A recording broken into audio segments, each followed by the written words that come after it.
చెందిన మరి సాయి ఈశ్వరాచారి గత 5వ తారీఖు రోజు మరి పెట్రోల్ పోసుకొని అమరుడైండు. చాలా బాధాకరం. మరి తెలంగాణ ఉద్యమ నాందికి శ్రీకాంతాచారి ఎట్లయితే అమరుడైండో అదే తరహాలోనే మరి ఈశ్వరాచారి అమరుడవడం చాలా బాధాకరం. మా బీసీ సంఘాలన్నీ కూడా విచారం వ్యక్తం చేస్తున్నాం. చిన్న వయసులోనే తన కుటుంబం కూడా చిన్న పిల్లలు పాపం బాధాకరమైన విషయం. మరి ఆయన మనస్తాపం చెంది అమరుడైనందుకు మేము చింతిస్తున్నాం. మరి ఇట్లా బలిదానాలతోటి కాదు, యువత ఎవరు కూడా అలాంటి ఆలోచన చేయకూడదు, ఆ తోవలో నడవకూడదు.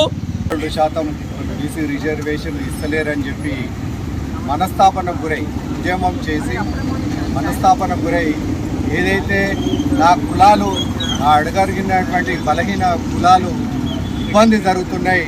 మేము 70 రాష్ట్రంలో 70% ఉన్నటువంటి బీసీలము మాకు తగిన న్యాయం జరుగుతలేదు, ఇకనైనా జరుగుతుంది కావచ్చు అని చెప్పి పాపం మనస్తాపన గురై మన సాయి ఈశ్వరాచారి మరణం బీసీ కులాలకు తీవ్ర నష్టం ఇది.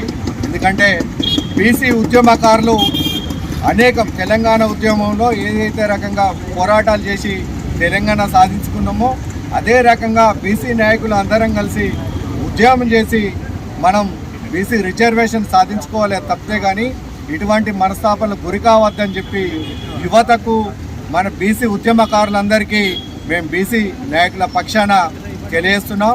ఎందుకంటే ఇది మన హక్కు. మన హక్కును మనం రాబట్టుకోవడం కొరకు ఇంతటి ఉద్యమానికైనా రెడీగా ఉండి ఉద్యమం చేయడానికి సిద్ధంగా ఉండాలే తప్ప కానీ ఆత్మ బలిదానాలు చేసుకోవద్దని చెప్పి బీసీ సంఘాల ద్వారా బీసీ నాయకులందరికీ కోరుచున్నాం. ఎందుకంటే మనం ఏదైతే అన్ని రంగాలలో ఉన్నాం, సకుల జెండాల సమ్మలు అయితే ఏ రకంగా అయితే పాల్గొన్నామో అదే రకంగా అవసరమైతే ఉద్యమాలు చేసి నిరసన తెలిపి మన రిజర్వేషన్ సాధించుకోవాలి తప్పితే కానీ ఇటువంటి బలిదానాల వద్దు. సాయి ఈశ్వరాచారి బలిదానము చేసుకోవడం జరిగింది, ఆత్మహత్య చేసుకోవడం జరిగింది. మరి ఇప్పటికైనా ఈ సాయి ఈశ్వరాచారి ఆత్మహత్యతోనైనా అన్ని రాజకీయ పార్టీలు కళ్ళు తెరిచి ఇటు రాష్ట్ర ప్రభుత్వము అటు కేంద్ర ప్రభుత్వంతో పాటు రాష్ట్రంలో ఉన్నటువంటి బీఆర్ఎస్ ప్రభుత్వం కూడా అన్ని పార్టీలు పూర్తిగా ఐక్యతతో ఉండి మరి బీసీలకు మద్దతు ఇచ్చి 42% తప్పనిసరి అమలు చేయాలని చెప్పేసి మేము డిమాండ్ చేస్తున్నాము.